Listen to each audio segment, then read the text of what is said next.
onun iyini bundan alırlar. Ana deyərək ki, oğlundan ayrı düşər, oğlu dünyasını dəyişər, deyər onun iyini nəvəmdən alıram məsələn. Biz də Allahın iyini Allahın övliyalarından alırıq.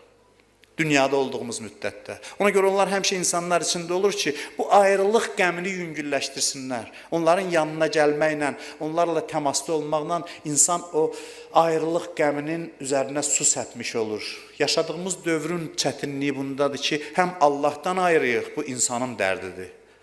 Bu hamıya aid dərddir. Həm Allahdan ayrıyıq və indiki dövrdə həm də Allahın vəlisi yoxdur ki, heç olmazsa bu ayrılıq dərdinin üzərinə bir qədər su səpə bilsin. İntizar çəkən insanlar böyük adamlardır. Bilirsiniz niyə? Çünki bütün bəşəriyyətin xoşbəxtliyini istəyirlər.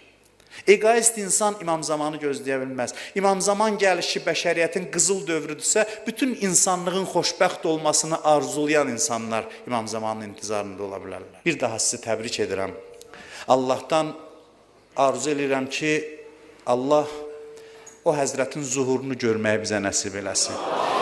Bu gecə həm Şabanın 15-ci gecəsi, müqəddəs gecədir, Qədr gecəsindən sonra ən üstün gecədir, bilirsiniz, hədislərimizdə var. Və bu gecə səhərə qədər dua etmək çox yaxşıdır. Eyni zamanda cümə gecəsidir. İki nur bir-birinə birləşib və çox nurani bir fəza var bugünkü məclisdə. İnşallah dualarınızda xahiş edirəm ki, bu gecə ibadətlərinizdə bir-birinizi və mənim də sizdən xahişim var ki, məni də dualarınıza yad edəsiniz. Allah bu bayramı bizə mübarək eləsin. Allah İmam Zaman əleyhissalamdan bizi dünya və axirətdə kənara salmasın inşallah.